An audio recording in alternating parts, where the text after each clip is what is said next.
2 Timóteo 2, de 14 a 21, diz assim a palavra de Deus. Relembre a todos essas coisas, dando testemunho solene diante de Deus, para que evitem brigas a respeito de palavras, pois isso não serve para nada, a não ser para prejudicar os ouvintes. Procure apresentar-se a Deus aprovado, como obreiro que não tem de que se envergonhar, que maneja bem a palavra da verdade.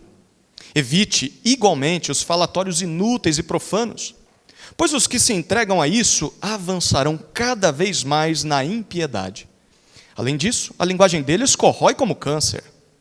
Entre esses estão Himeneu e Fileto, que se desviaram da verdade, dizendo que a ressurreição já aconteceu, e estão pervertendo alguns em sua fé. Entretanto, o firme fundamento de Deus permanece, tendo este selo: o Senhor conhece os que lhe pertencem, e mais, afaste-se da injustiça todo aquele que professa o nome do Senhor. Ora, numa grande casa não há somente utensílios de ouro e de prata, há também de madeira e de barro, alguns para a honra, outros, porém, para a desonra. Assim, pois, se alguém se purificar destes erros, será utensílio para a honra, santificado e útil ao seu Senhor, estando preparado para toda boa obra. Amém. Esse texto está sendo dirigido a Timóteo, que era um jovem pastor com uma missão muito difícil. A gente tem pensado sobre isso nos últimos domingos. Timóteo foi deixado na região de Éfeso para cuidar das igrejas ali. Paulo deixou ele lá, porque algumas pessoas de dentro da membresia e até mesmo da liderança, provavelmente mais velhas do que Timóteo, estavam ensinando uma outra doutrina. Paulo diz que é um outro evangelho. E essas pessoas provavelmente eram mestres judeus que tinham dito que se converteram a Jesus. Era o que eles afirmavam. Mas eles basicamente ensinavam as pessoas que para que as pessoas pudessem ser salvas, elas precisavam guardar certas leis cerimoniais, judaicas, tinham que voltar para práticas do Antigo Testamento, e assim, eles falavam muito pouco ou quase nada de Jesus para as pessoas. E quando Paulo se despediu da liderança das igrejas de Éfeso, lá no livro de Atos, Paulo ele já tinha dito que isso aconteceria. Ele disse que dentre a própria liderança dos presbíteros, no meio deles surgiriam homens que seriam falsos mestres, tentando corromper a fé dos irmãos e atrair discípulos para si. Na primeira carta a Timóteo, Paulo disse que, enquanto estava lá, ele teve que lidar com dois casos em especial. O caso de Himeneu e o caso de Alexandre. A gente vê isso lá na primeira carta, capítulo 1, versículo 20. Esses dois homens, provavelmente, eram presbíteros na igreja em Éfeso, e eles estavam ensinando essas coisas. Na primeira carta, Paulo diz que entregou eles a Satanás. O que isso significa? Bom, nos escritos de Paulo, a gente entende o que isso significa. Esses dois homens foram excluídos da membresia daquela igreja. Eles foram tratados como descrentes, como ímpios, como pessoas que não seguiam a Jesus. Mas ainda, eles foram, apesar de separados da vida da igreja, a igreja foi orientada a não ouvi-los mais, a não considerá-los mais irmãos, eles continuavam falando. E imagine o desafio de Timóteo. Eles estão do lado de fora da igreja, ainda tendo contato com famílias da igreja, fazendo visitas aos membros da igreja. Eles eram homens influentes, homens respeitados. E agora eles estavam pregando os seus falsos ensinamentos do lado de fora. Talvez até tenham plantado as próprias igrejas deles. E Timóteo tinha o trabalho de confrontar esse falso ensino e consertar o que a igreja estava ouvindo e principalmente o que estava praticando. Porque a falsa doutrina ela sempre vai produzir uma falsa prática, uma vida de imoralidade, uma vida de pecado. E isso estava no meio da igreja, um baita problemão para ele resolver. Na primeira carta, quando Paulo fala sobre esses falsos mestres, capítulo 4 ele fala sobre isso, capítulo 6 ele fala sobre isso, ele faz uma descrição assim que dá até revira o nosso estômago. Ele diz que eles eram apóstatas, eles haviam abandonado a fé. Ele diz que eles eram instrumentos ou servos de demônios. Diz que esses homens eram hipócritas, eram mentirosos, eram ímpios, pregavam uma outra doutrina, não o evangelho. Eles eram opositores das palavras de Jesus. Eles, apesar que diziam ser servos de Jesus, eles não amavam a Jesus, eles não ouviam a Jesus. Paulo disse que eles eram orgulhosos, eles eram ignorantes, eles não sabiam do que estavam falando, eles eram briguentos e o pior, eram gananciosos. Eles queriam o dinheiro das pessoas. Qualquer semelhança com os nossos dias é mera coincidência. Não, não é coincidência, é semelhança mesmo. Timóteo, o que ele deveria fazer? Bom, na primeira e na segunda carta fica muito clara a sua missão. A primeira coisa que Timóteo tinha que fazer é mostrar para eles um exemplo de um obreiro, um ministro verdadeiro. Esses homens são falsos, eles não creem em Jesus, eles não são crentes de verdade, não são mestres do evangelho. Eu preciso mostrar para vocês o exemplo de alguém piedoso. Mas não era só através da sua prática que ele mostraria isso, ou que ele faria o seu trabalho. Ele tinha que confrontar aqueles falsos mestres e falsos crentes que talvez ainda estivessem dentro da igreja. Porque a igreja ainda estava, uma parte da igreja ainda ouvia esses homens. E ele agora tinha que confrontar essas pessoas, talvez disciplinar essas pessoas, talvez excluir essas pessoas. Não era um trabalho fácil. E, por fim, ele deveria corrigir os falsos ensinamentos dos falsos mestres. E aí ele ia usar o ensino para isso. Então Timóteo tinha muito trabalho para fazer ali em Éfeso. A pergunta é por que ele tinha de fazer essas coisas? Talvez você esteja ouvindo essa introdução a esse texto, esteja considerando por que essa questão é tão importante assim? Que diferença faz se nós crermos em ensinamentos diferentes daquilo que a gente viu nas palavras de Jesus ou daquilo que a gente vê na Bíblia? Por que isso é tão importante? E se assim eu tolerar essas coisas? Se a gente não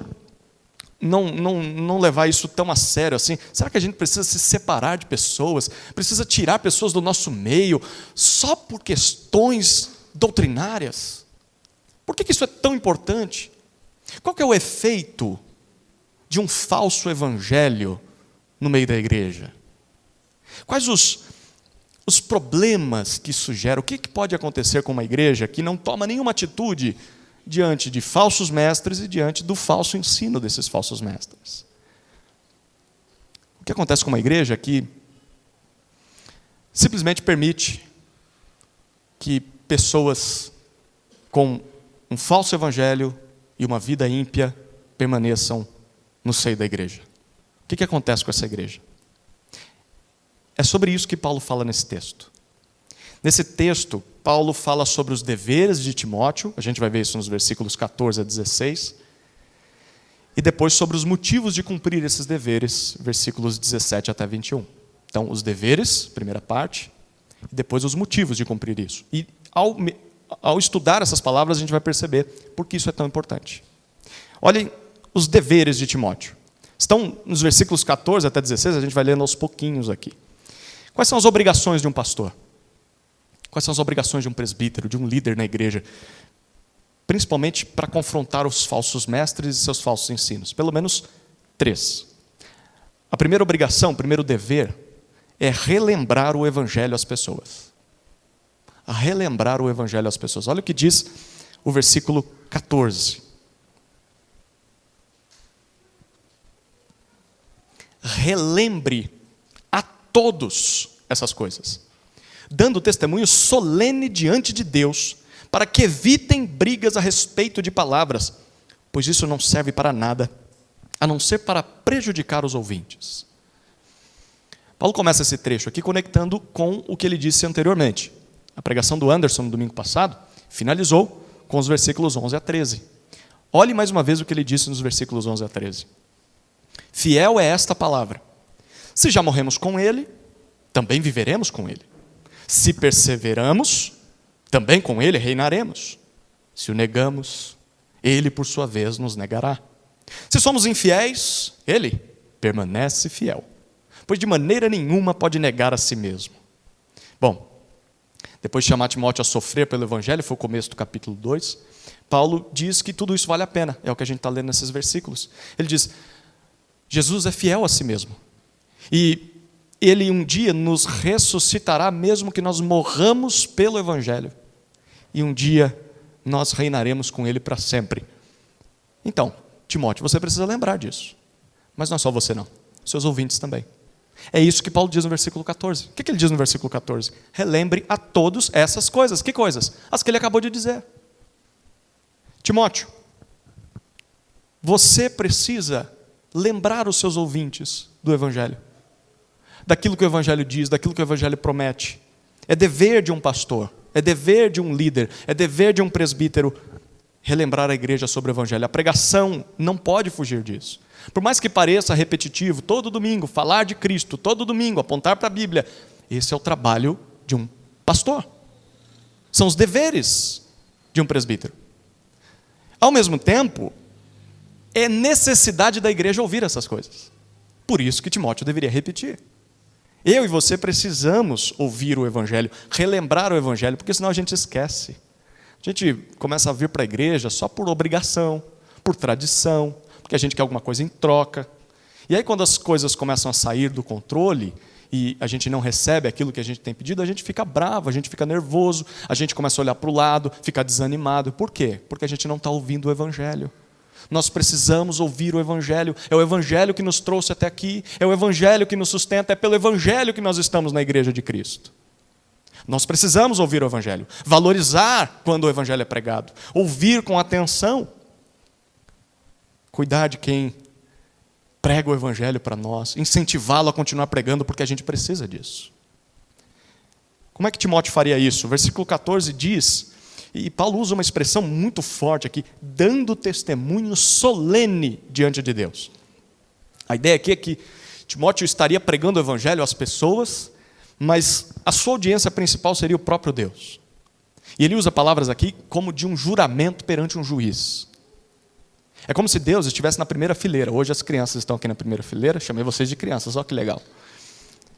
Mas é como se Deus estivesse na frente das crianças aqui. Ele é o primeiro a ouvir o que nós pregamos. Todas as vezes em que abrimos a boca para falar em nome de Deus, Deus é o mais interessado no que nós estamos falando. Ele é a primeira testemunha, ele é a primeira audiência. Então, ai de nós se dissermos algo que Deus nunca disse. Você já ouviu coisas assim? Não, pode ficar tranquilo, vai em paz, Deus vai curar o seu filho. E se não curar? Você falou em nome de Deus. É muito sério isso, e um dia você vai se ver com Deus, se Deus nunca falou isso.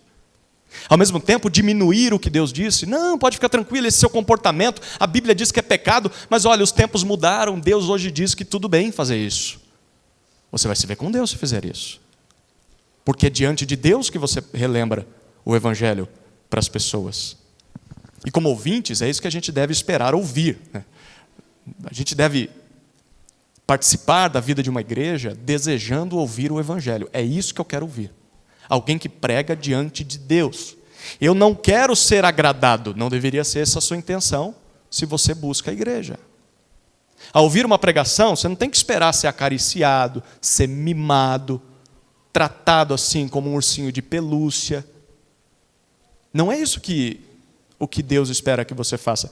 O que Deus espera que você faça, ouça, é de ouvir o Evangelho. É isso que você deve esperar. Que o pregador seja fiel ao que Deus diz em sua palavra. E talvez isso vai me confrontar, vai me tirar da minha zona de conforto. Exatamente é o que você mais precisa do Evangelho. Com qual propósito Timóteo deveria pregar esse Evangelho? Versículo 14 finaliza dizendo, para que, aqui tem um propósito, os seus ouvintes evitem brigas a respeito de palavras. Basicamente, isso aqui era o cerne do ensino daqueles falsos mestres. Eles apenas discutiam o significado, o uso de termos da lei de Moisés, palavras da Escritura do Antigo Testamento, mas eles nunca mostravam como aquilo tinha a ver com Jesus. Eles não apontavam para o Evangelho, eles só ficavam discutindo teologia por discutir, mas não mostrava para as pessoas como elas poderiam ser salvas, como elas poderiam se livrar do pecado em suas vidas. Não que as palavras da Bíblia, assim, elas não sejam importantes. Estudar as palavras da Bíblia, estudar a Bíblia, o seu significado, o seu contexto, é muito importante. Mas o problema é estudar sem descobrir como elas se conectam com o Evangelho, como elas apontam para Jesus. Esse é o alvo principal de quem estuda a Bíblia. A Bíblia toda fala de Jesus, do começo ao fim. E ao estudar a Bíblia, nós precisamos tentar descobrir o que esse texto está falando sobre Jesus. E Paulo diz, por que não vale a pena entrar nessas brigas? Olha o finalzinho do versículo 14. Porque esse tipo de atitude, de discussão, assim, só saber por saber, só gera discussão, debate, não edifica, não faz crescimento, não produz crescimento na vida das pessoas. Paulo diz, porque isso não serve para nada, a não ser para prejudicar os ouvintes. Isso não tem valor permanente. Você pode ser vencedor de um debate, de uma discussão, porque você mostrou para aquela pessoa o significado daquela palavra, mas ele diz, no final das contas, esse tipo de discussão no meio da igreja só leva à ruína. A palavra que Paulo usa aqui é literalmente a palavra catástrofe. Isso leva as pessoas à destruição. Você pode decorar versículos inteiros, trechos, capítulos da Bíblia de cor e salteado.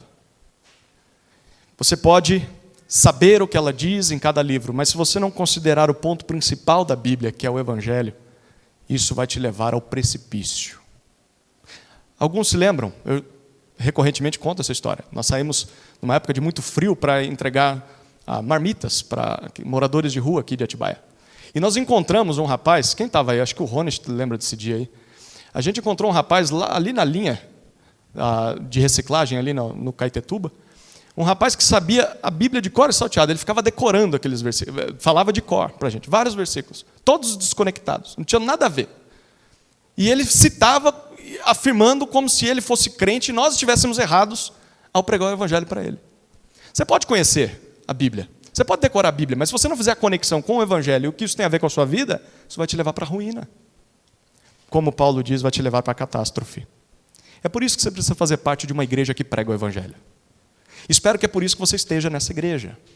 Se você não está em alguma igreja que prega o Evangelho, deveria procurar uma igreja que prega o Evangelho. Porque assim, estar na igreja só não é suficiente, porque talvez a igreja que você esteja não pregue o Evangelho. E se não prega o Evangelho, vai te levar para a catástrofe, para a ruína. Precisamos buscar uma igreja que prega o Evangelho a cada pregação. Eu ouço de Jesus, eu ouço contra o pecado, eu ouço da esperança eterna a cada pregação. E é por isso que nós também devemos estudar e conhecer e amar o Evangelho.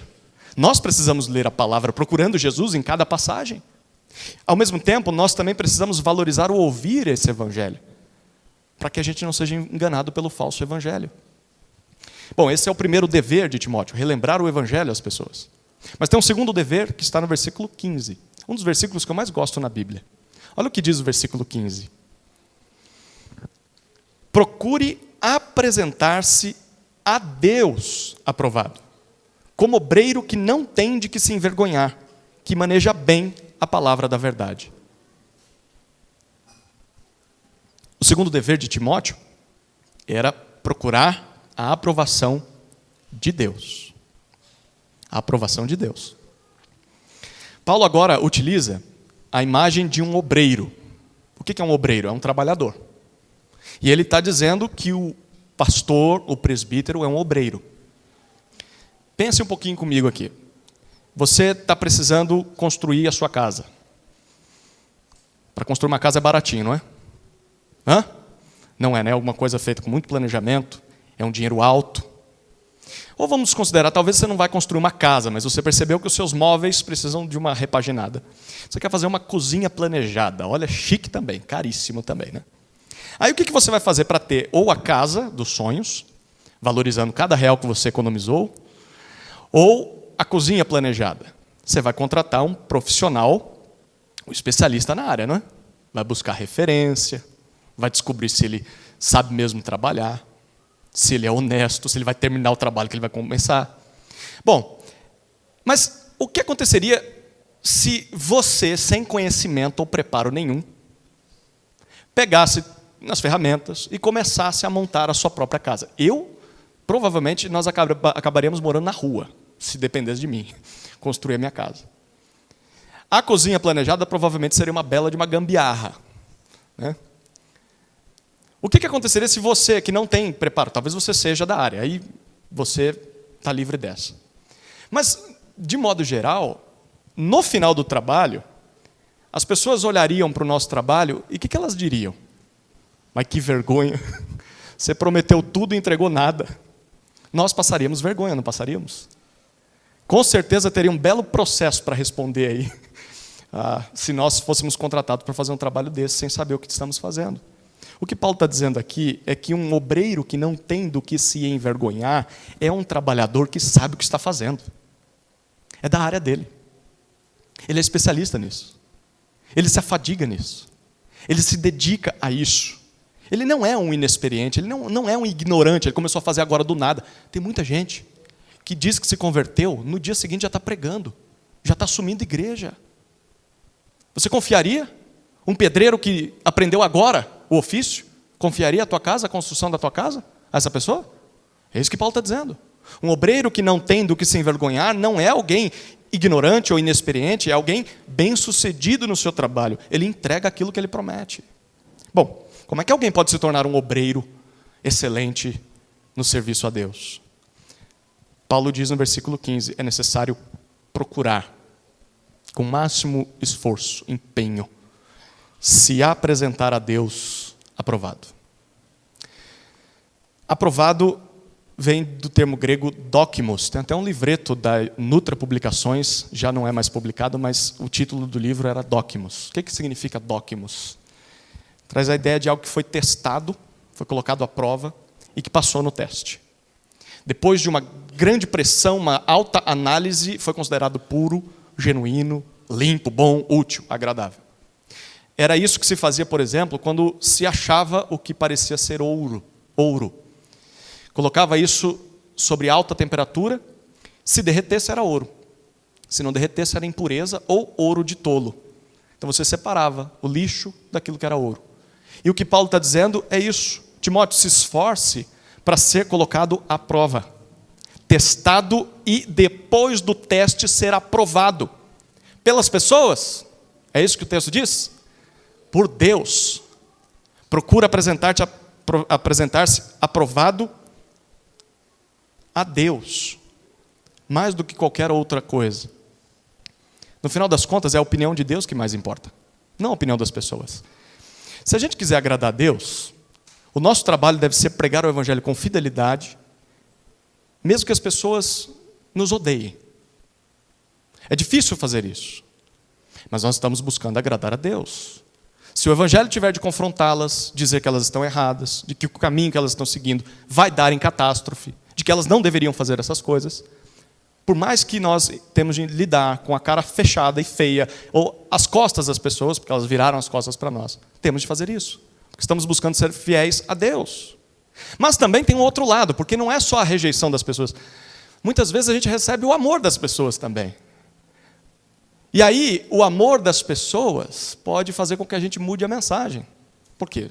Se eu confrontar o pecado dela agora, ela vai virar as costas para mim. No final das contas, tanto o amor ou o ódio das pessoas, tanto faz. O que importa é Deus estar aprovando o que você está fazendo. Deus dizendo, você passou no teste. É isso o que um obreiro aprovado que não tem do que se envergonhar faz. E como é que a gente passa no teste? Versículo 15 continua. Como é que a gente se torna aprovado por Deus? Um obreiro que não tem do que se envergonhar, termina o versículo dizendo, maneja bem ou corretamente a palavra da verdade. Essa expressão aqui, manejar bem, ela é tradução de um só termo grego que significa literalmente cortar algo ao meio. Assim, precisamente. Não é como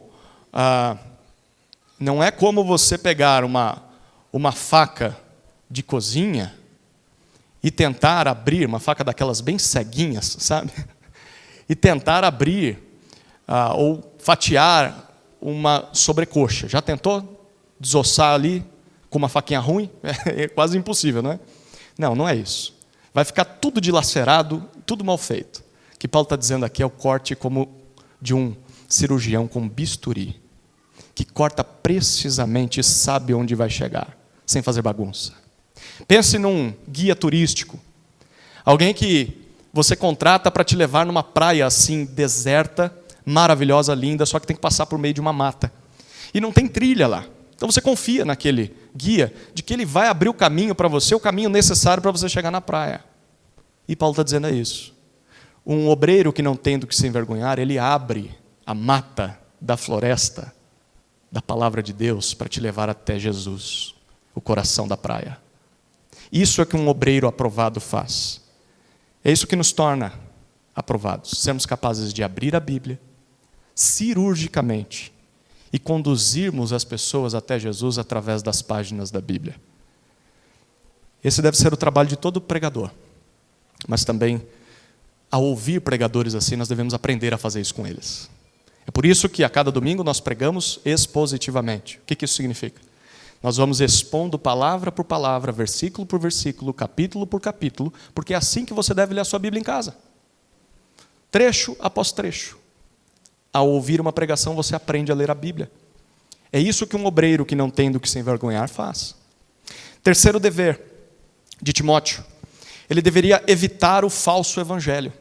É o que Paulo diz no versículo 16. Olha o que diz o versículo 16. Evite igualmente os falatórios inúteis e profanos, pois os que se entregam a isso avançarão cada vez mais na impiedade. Paulo não está só preocupado com a ruína dos crentes em Éfeso. Agora ele diz que a preocupação dele é com o próprio Timóteo. Timóteo também não deveria se envolver com aqueles falsos mestres e com os falsos ensinamentos deles. O versículo 16 começa dizendo evite. A palavra aqui é, olha, fique bem longe. Se afaste o máximo que você puder destes falatórios ou dessas conversas que são, primeiro, inúteis. Então, assim, são vazias, não tem proveito nenhum. E segundo, são profanas. Literalmente são ímpias. São conversas mundanas. Elas não têm poder nenhum para salvar as pessoas, poder nenhum para transformar a vida das pessoas. Perceba, Timóteo não deveria chegar nem perto dos debates com essas pessoas, das aulas desses mestres, dos ensinamentos deles. Queridos, em questões espirituais, tudo aquilo que não tem a ver com o Evangelho, revelado na Bíblia, não tem proveito nenhum para a nossa salvação ou edificação. A Bíblia não ensina você a construir uma casa, mas a Bíblia ensina você a construir uma casa espiritual, a guiar o seu coração para perto de Deus, a ter o caráter transformado, a buscar a santificação, a encontrar a salvação em Cristo. Tudo aquilo que está fora da Bíblia não tem proveito nenhum para isso. Bom, por isso a gente deve fugir dessas coisas. Isso traz algumas implicações para nós nos nossos dias. Então se prepara aí, porque agora eu tenho que ser um obreiro aprovado diante de Deus, né? Talvez agora eu desagrade algumas pessoas. Mas fugir dos falsos ensinos implica em nos afastarmos de igrejas que não pregam o Evangelho de Jesus Cristo. Não é que assim, se a igreja não prega o Evangelho, eu vou ficar aqui, eu vou tentar mudar a igreja. O que Paulo diz é, fuja daí. Fuja daí. Você deve procurar uma igreja que prega o Evangelho. Mas não é só isso. Isso quer dizer também que nós devemos fugir e evitar mestres ou pregadores de internet que não pregam a Bíblia. Ah, você conhece vários desses, certamente.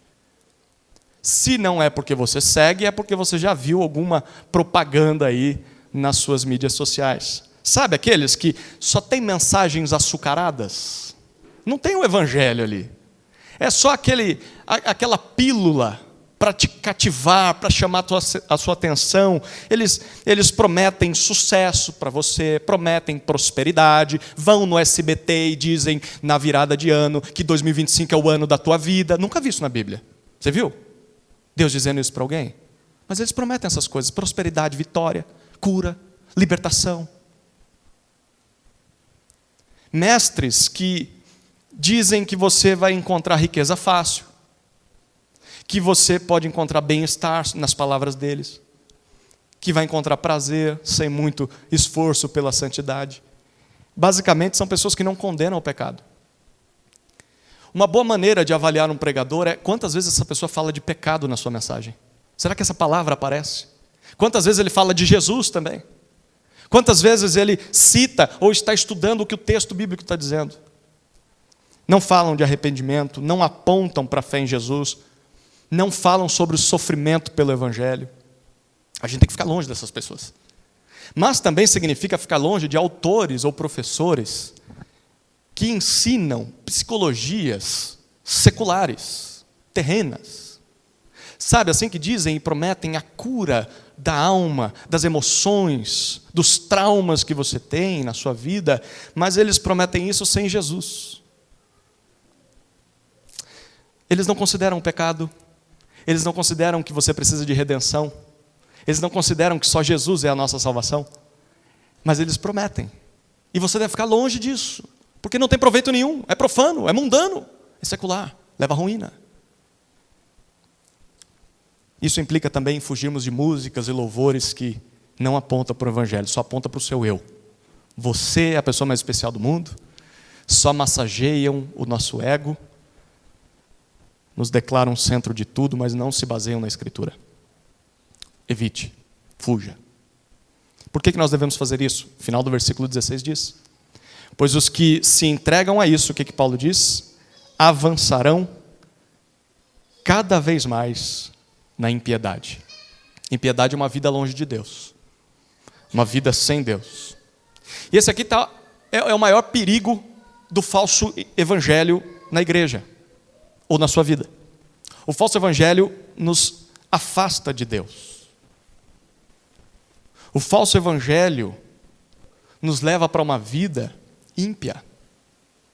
Uma mensagem falsa nos leva para uma vida de perdição. E quem se afasta do evangelho se afasta de Deus. E se você se afasta de Deus, você se aproxima cada vez mais do pecado. E a consequência lógica é a seguinte: primeiro você vai amenizar o pecado, não é tão feio assim. Depois você começa a tolerar o pecado na vida dos outros e na sua própria vida. Você começa a praticar esse pecado e você começa a incentivar esse pecado na vida dos outros. Essa é a escalada para alguém que já está bem longe do evangelho. E esse é um bom medidor assim, para que a gente identifique um falso mestre na nossa época, ou até mesmo um falso crente. Olhe para a vida dele. Olhe para a vida dele. O todo, não só aquilo que você vê na internet. Se aproxime dele, passe um dia com ele. Faça uma visita. Converse com a esposa dele. Converse com os filhos dele.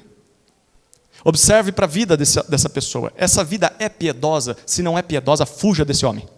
Fuja, sai correndo, assim como o diabo foge da cruz. Fuja mesmo, porque no caso é o cristão fugindo do diabo.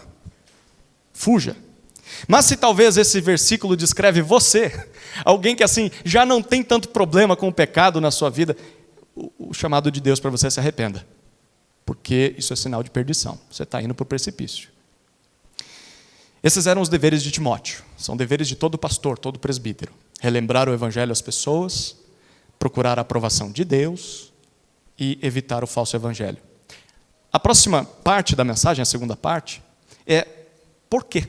Quais os motivos de cumprir esses deveres?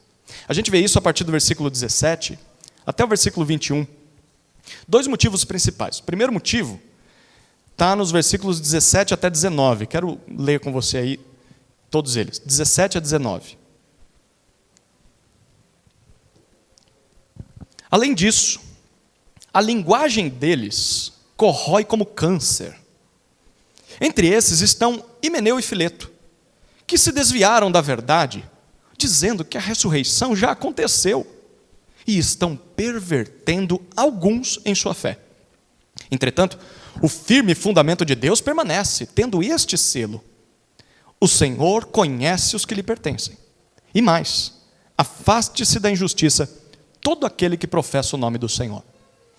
Primeiro motivo de cumprir os deveres para um pastor, um presbítero, é por causa da existência dos falsos mestres. Se não houvesse falsos mestres, o trabalho de um pastor era muito mais fácil. Paulo diz, eles existem, estão aí e têm influência na vida da tua igreja. Eles podem ter sido excluídos, eles continuam falando lá fora. E as pessoas continuam ouvindo eles.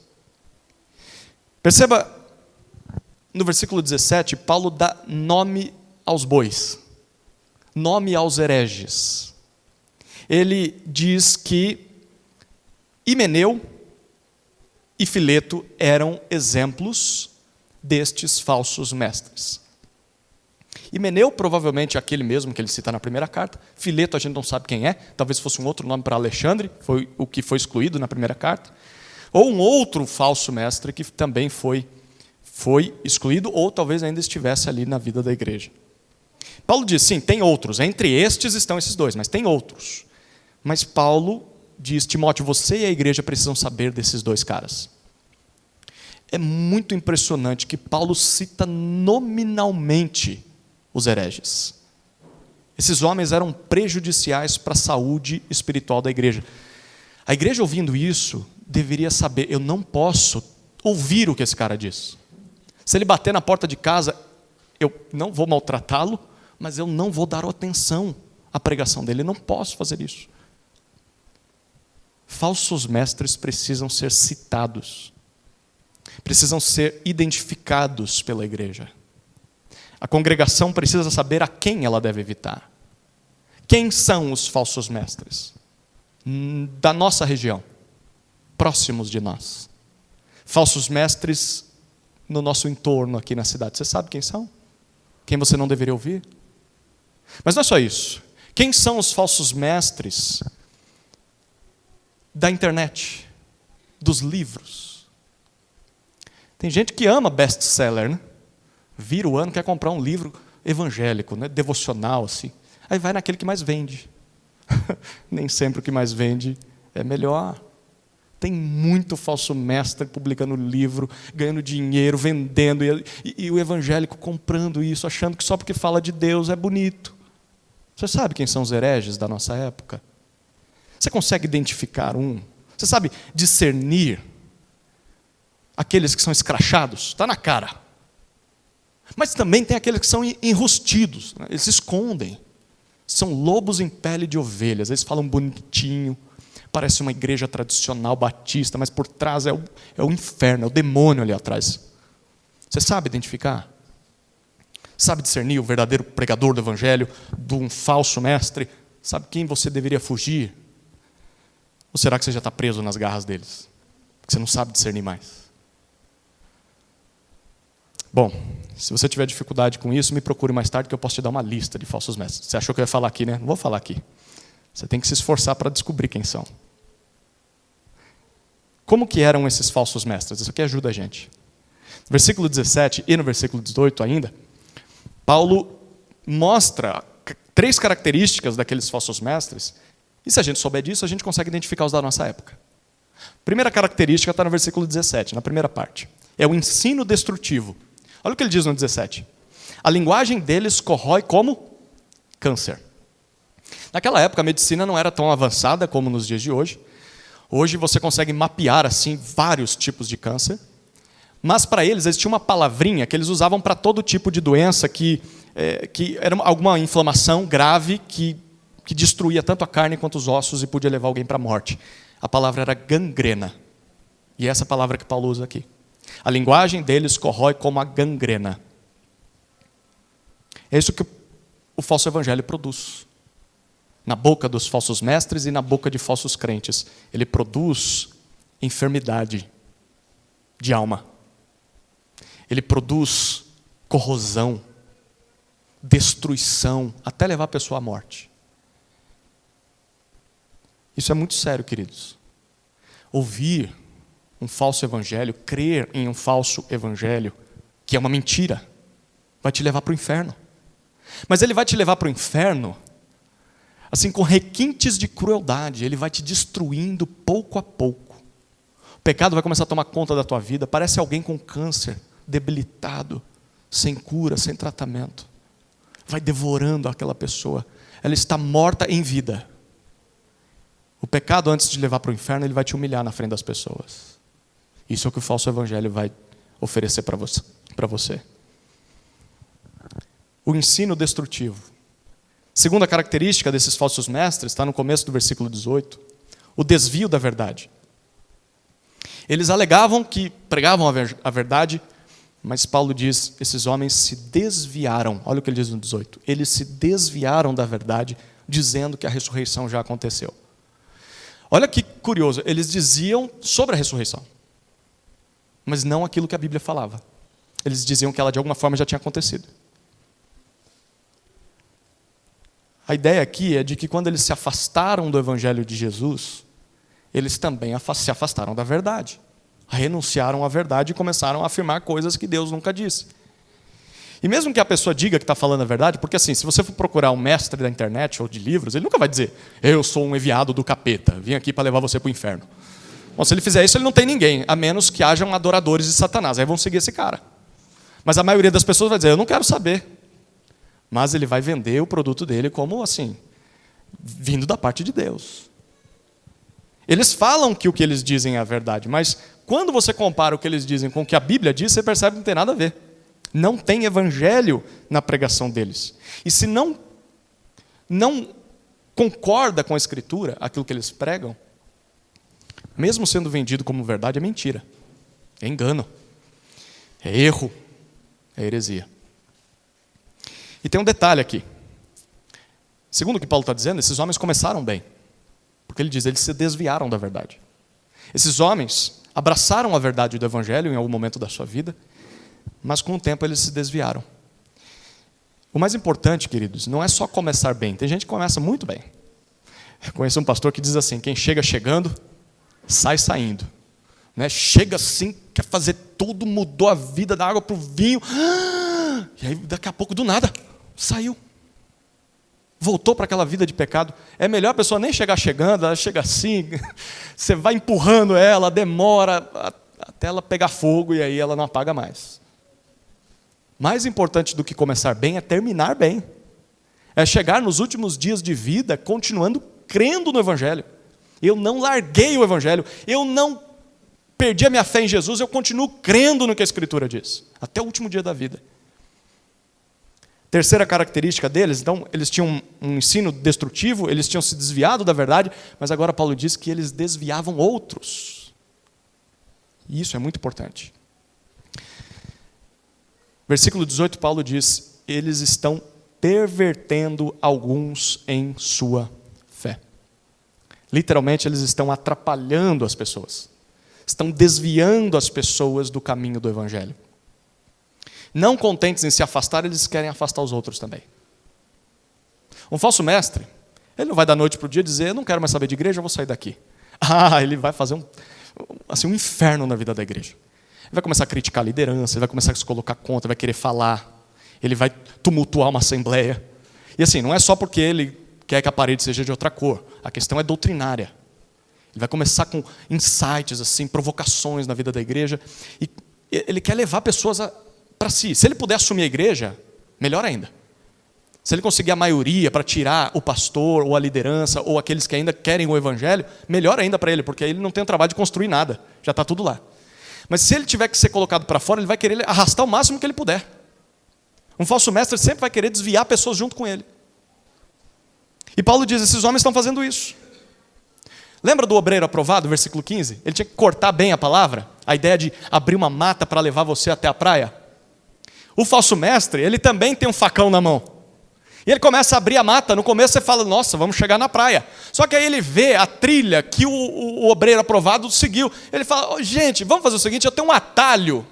É um desvio assim curto, a gente vai chegar mais rápido lá. E ele começa a traçar uma outra trilha, só que não é para a praia mais. Agora é para o precipício. Ele quer levar você junto. Lembra das palavras de Jesus? Mateus 7, 13 e 14. Eu vou dizer aqui, você vai lembrar. Entrem pela porta estreita, porque largo e espaçoso é o caminho que conduz para a perdição. E são muitos os que entram por ela. Estreita é a porta, e apertado é o caminho que conduz para a vida, e são poucos os que encontram. O falso mestre sempre vai oferecer um caminho mais fácil, um atalho, um caminho mais leve, mas que dá no precipício. Agora, Paulo no versículo 19, ele responde uma possível dúvida que ficaria na cabeça dos ouvintes. Se esses homens se desviaram da verdade, estão levando outros consigo, não todos, Paulo diz alguns, estão levando alguns, uma parte da igreja, mas não é a maior parte. Mas se eles estão desviados, Significa que o evangelho é uma farsa? Significa que o evangelho é uma mentira? Porque assim, eles saíram. A resposta de Paulo está no versículo 19. Entretanto, pelo contrário, eles se desviaram, eles se afastaram da verdade, mas o firme fundamento de Deus permanece. O evangelho que nos salva permanece. Eles podem ter abandonado a verdade, mas a verdade não deixou de ser verdade.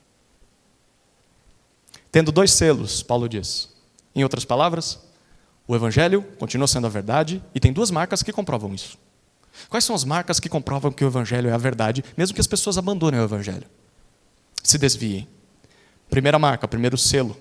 Ele coloca como uma citação, talvez era alguma frase que eles repetiam, talvez alguma música que eles cantavam, não é citação de nenhum texto do Antigo Testamento. Mas eram frases que eles conheciam. Primeiro selo, o Senhor conhece os que lhe pertencem. Se eles se desviaram da verdade, se eles negam o evangelho, Timóteo, é porque eles nunca creram de verdade no evangelho. Eles nunca foram crentes. E Deus sabia disso. Ou seja, o desvio dessas pessoas não pegou Deus de surpresa. Deus sabia muito bem que eles não eram dele. Agora, você precisa ouvir isso e avaliar a sua própria vida. Essa frase, esse selo que confirma o evangelho, essa marca, se aplica a você. Você é um crente verdadeiro? O Senhor conhece os que lhe pertencem. Quem garante que você é um crente verdadeiro? São as outras pessoas? Foram seus pais que disseram para você, você parece crente, meu filho. Foi uma igreja que disse, você parece crente. Foi você mesmo que disse, da noite para o dia, eu sou crente. Tanto faz o que as pessoas dizem. É Deus quem tem de dizer, você é um crente. Eu te salvei. O Senhor conhece os que lhe pertencem. O Senhor reconhece você como dele? Como eu posso saber? Como eu posso saber? Na palavra dele. Ouça o que ele tem a dizer sobre o verdadeiro crente. Se compare com essa lista, com essas coisas que você vê na Escritura. E você vai ouvir Deus respondendo essa pergunta. O Senhor conhece os que lhe pertencem. Mas tem um segundo selo, uma segunda marca que confirma o evangelho. Ainda no versículo 19. Afaste-se da injustiça todo aquele que professa o nome do Senhor. Aqui está a demonstração se de fato nós somos verdadeiros crentes no evangelho. E se nós pertencemos ao Senhor. Nós nos esforçamos para nos mantermos longe, nos abstermos de uma vida de pecado. Certa vez, perguntaram para Billy Graham, lembra de Billy Graham? Pregava as famosas cruzadas, enchia estádios, veio aqui para o Brasil algumas vezes. E uma repórter perguntou para ele, antes de uma das cruzadas, ou melhor, ao término de uma das cruzadas, se milhares de pessoas, ele chegou a vir no Morumbi, e ele fazia um apelo, ele pregava o evangelho, fazia um apelo, e quem ele desafiava a tomar um compromisso com Cristo, ele pedia para descer até o gramado. E assim, minutos se passavam com as pessoas descendo das arquibancadas. Você lembra disso? Passava na televisão. E aí uma repórter foi entrevistar o Billy Graham no final de uma dessas cruzadas e perguntou para ele, quantas pessoas se converteram hoje? Ela queria saber quantos desceram de seus lugares e foram até lá embaixo. Ele disse assim, nós não sabemos, só saberemos daqui a 5 anos. Ela perguntou, como assim? Quantos destes continuarão crendo em Jesus daqui a 5 anos? Afaste-se da injustiça, todo aquele que professa o nome do Senhor. De nada adianta se levantar a mão num apelo, de nada adianta tomar uma decisão por Jesus hoje, mas a sua vida continua a mesma. Você não se afasta do pecado. Você sequer se aproxima de Deus. Paulo está dizendo, quem não tem preocupação com o pecado, assim, peca sem vergonha nenhuma, sem culpa nenhuma. Quem não corre até Jesus em arrependimento, buscando perdão, quem não se esforça para ser como Jesus, buscando a santificação, já está mostrando quem de fato é. Está mostrando que é como esses falsos mestres, mesmo que diga que é crente. No final das contas, não é isso que acontece quando a gente tem que disciplinar alguém? Infelizmente, uma das coisas mais doloridas da vida da igreja é excluir alguém. Por que nós excluímos alguém? Porque nós não gostamos da cara da pessoa? Não, não deveria ser. Porque essa pessoa não está se afastando do pecado. Pelo contrário, ela está se afastando da verdade de Jesus. Ela quer abraçar o pecado e nós dizemos não. A exclusão é o último ato que nós fazemos para dizer para ela, isso está errado, nós não temos mais nada, nós te confrontamos, nós tentamos caminhar com você, mas você não quer Jesus mais. Você está demonstrando, não que nunca creu, que perdeu a salvação, nada disso, mas hoje você não está demonstrando ser crente. E nós não podemos te considerar crente. Por que Timóteo deveria cumprir os seus deveres? Por causa da existência de falsos mestres. E olha o estrago que eles causam na vida da igreja. Mas tem um segundo motivo, vou fechar por aqui, que é por causa da esperança de purificação dos ouvintes. Cumpra os seus deveres como pregador do evangelho, porque há esperança para quem ouviu os falsos mestres. Olha os versículos 20 e 21.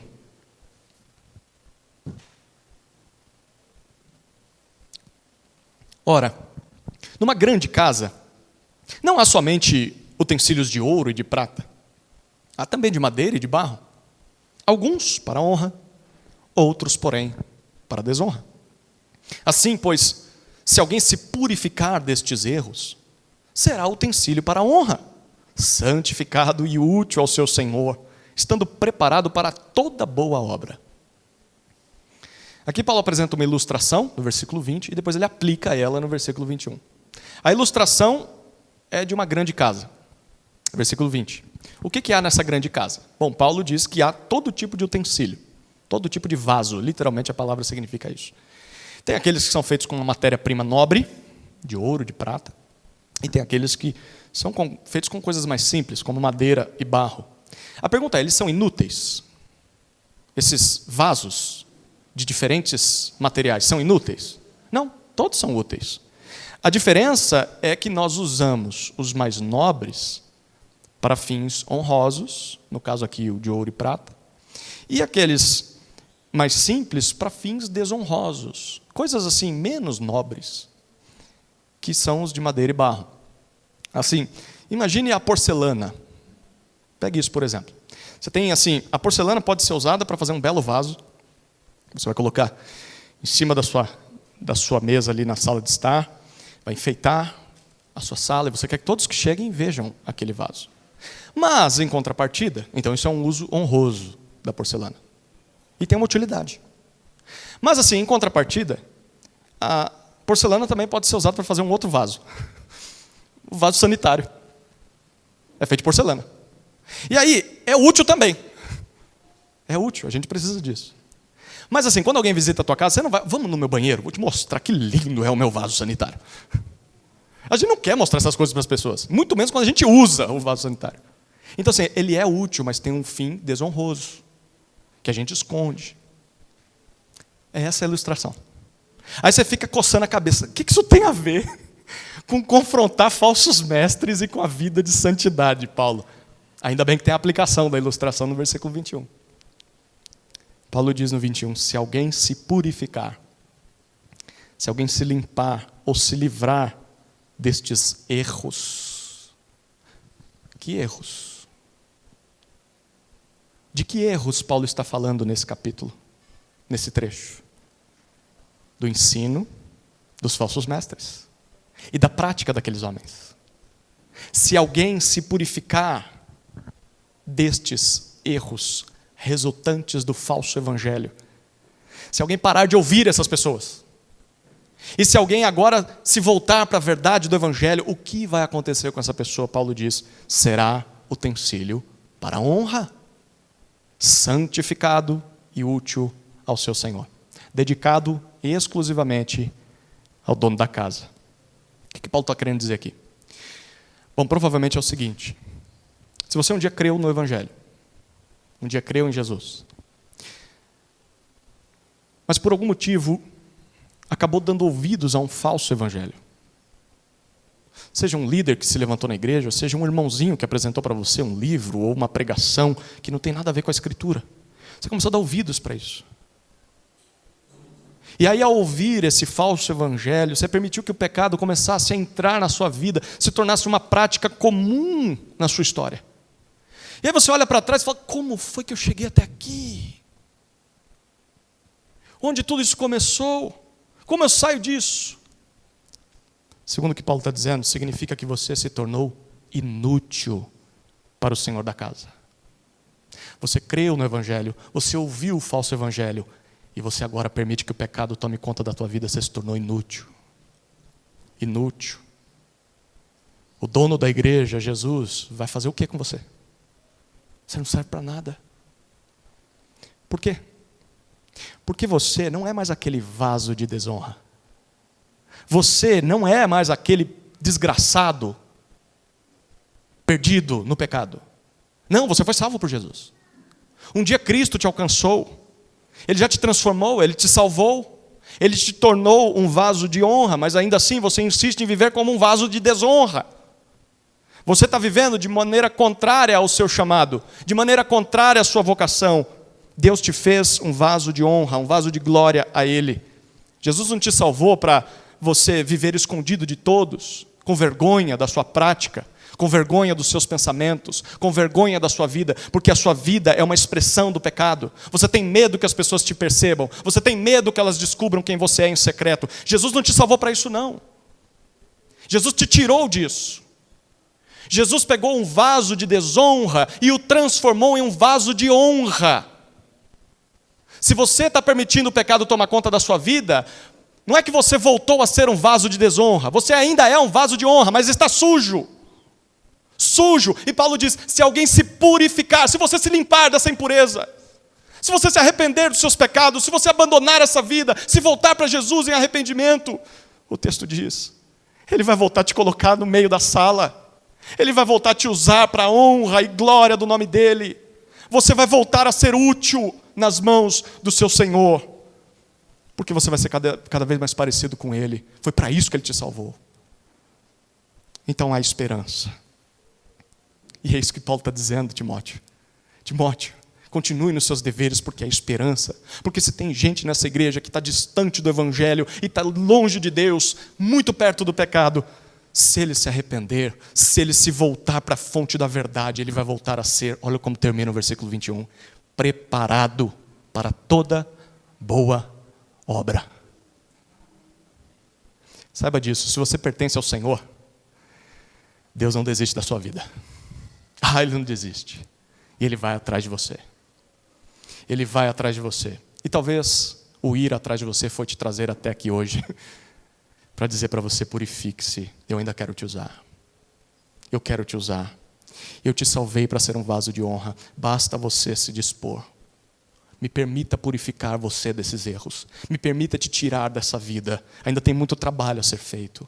E Deus quer cada um de nós na sua obra. Todos nós como obreiros e obreiras aprovados. É por isso que Timóteo não deve desistir dos seus deveres, nenhum pastor ou presbítero deve. Porque ainda há esperança de purificação. Há esperança de que os que foram enganados voltem e sejam úteis novamente. Nós não podemos deixá-los nas mãos dos lobos. Devemos continuar pregando o Evangelho. É por isso que o anúncio do Evangelho é tão importante na vida de uma igreja. Porque o falso Evangelho ele afasta as pessoas de Deus e aproxima elas do pecado, da morte, da destruição. Mas quando a igreja se levanta para combater esse falso ensino, e ela se levanta com o Evangelho nas mãos, o Evangelho de Jesus, crentes que estão em pecado, eles podem ser restaurados à comunhão, ao serviço a Deus. E ao mesmo tempo, perdidos, que estão no meio da igreja, que são membros da igreja talvez, mas que assim não foram salvos por Cristo ainda, não creem em Cristo ainda, se a igreja se volta para o Evangelho, eles podem encontrar a salvação das suas almas.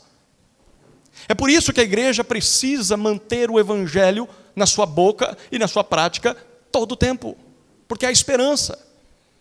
Talvez esse seja o seu caso nessa noite. Talvez você esteja se vendo como um vaso de desonra. Você tem vergonha até de olhar no espelho. Você não consegue orar mais a Deus. Você está enganado pelo falso evangelho. Você está imerso numa vida de pecado. Você olha para si e fala, eu não tenho utilidade nenhuma para o Senhor da casa. Porque Ele vai usar minhas mãos sujas do jeito que elas estão. Se esse é o seu caso nessa noite, se arrependa desses erros. Confesse esses erros. Volte-se para Jesus em arrependimento. E você vai ser transformado em um vaso de honra. Se você nunca creu, hoje é o dia de crer. Mas talvez se você já foi transformado em vaso de honra, mas voltou para a sujeira, se arrependa. Ele vai te limpar. Vai te trazer de novo a presença dele, a comunhão, ao serviço. O convite está feito. Agora a resposta é sua. Vamos orar, queridos. Senhor, muito obrigado pela tua palavra. Quão preciosas são as tuas palavras. São mais doces do que o favo do mel.